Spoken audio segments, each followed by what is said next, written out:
എൻ്റെ അനിയൻ ഇടയ്ക്കിടയ്ക്ക് പറയുന്ന ഒരു ഡയലോഗാണ്, എൻജിനീയറിംഗ് പഠിച്ചാൽ പിന്നെ ഏത് പണിക്കും പോകാമെന്ന്. അതിനെപ്പറ്റി കാര്യമായിട്ട് എനിക്കറിയൊന്നുമില്ല, കാരണം ഞാൻ എൻജിനീയറിംഗ് പഠിച്ചിട്ടില്ല. അവൻ എൻജിനീയറിംഗ് ആണ് പഠിച്ചതും. പക്ഷേ ഇതിപ്പോൾ ഇവിടെ പറയാൻ കാരണം എന്താണെന്ന് വെച്ചാൽ, നമ്മളിപ്പോൾ ഉണ്ടാക്കാൻ പോകുന്ന സാധനം ഉണ്ടല്ലോ, അതായത് ഗ്രാനി സ്ക്വയർ.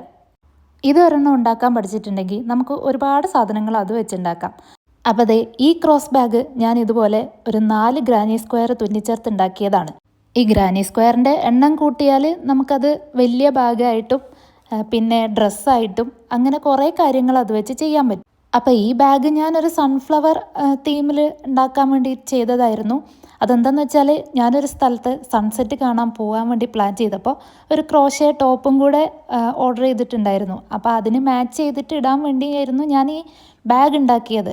അതും ഞാൻ കുത്തിയിരുന്ന് പെട്ടെന്ന് ഉണ്ടാക്കി. പക്ഷെ അവസാന നിമിഷം ഡ്രസ്സിൻ്റെ പ്ലാൻ ക്യാൻസലായിപ്പോയി. പക്ഷെ എന്നിരുന്നാലും ഞാനൊരു വലിയൊരു പ്രൊജക്റ്റ് ചെയ്തപ്പോൾ എനിക്ക് ഭയങ്കര സന്തോഷമായിരുന്നു കേട്ടോ. ഞാനിങ്ങനെ യാൺസ് വാങ്ങുമ്പോഴും ഹുക്കും പിന്നെ ഈ യാൺസൊക്കെ പിടിച്ചിരുന്ന് തയ്ക്കുമ്പോഴൊക്കെ ഇതിനെപ്പറ്റി തീരെ അറിയാത്ത എൻ്റെ വീട്ടുകാർക്ക് ഭയങ്കര പുച്ഛമായിരുന്നു.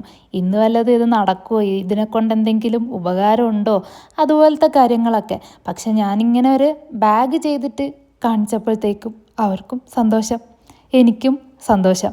ഈ ക്രോഷേ പഠിക്കണം, അത് വെച്ച് നല്ല നല്ല സാധനങ്ങളൊക്കെ ചെയ്തു നോക്കണം, അങ്ങനെയൊക്കെ നല്ല ആഗ്രഹമുള്ള ആൾക്കാർക്ക് ഇത് നല്ലൊരു ഓപ്ഷനാണ്. ഗ്രാനി സ്ക്വയർ പഠിച്ചിട്ടുണ്ടെങ്കിൽ നമുക്ക് കുറേ കാര്യങ്ങൾ ചെയ്യാമെന്ന് പറഞ്ഞല്ലോ.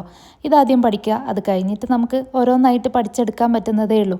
അപ്പോൾ എൻ്റെ ഇന്നത്തെ വീഡിയോ ഇഷ്ടപ്പെട്ടിട്ടുണ്ടെങ്കിൽ എന്നെ സപ്പോർട്ട് ചെയ്യുന്ന കാര്യം ആരും മറക്കില്ലല്ലോ. അപ്പോൾ എൻ്റെ ഈ ബാഗ് ഇഷ്ടപ്പെട്ടിട്ടുണ്ടെങ്കിൽ ഒന്ന് കമൻറ്റ് ചെയ്ത് പറയണേ. അപ്പോൾ പുതിയൊരു വീഡിയോ ആയിട്ട് നാളെ കാണാം. Bye bye.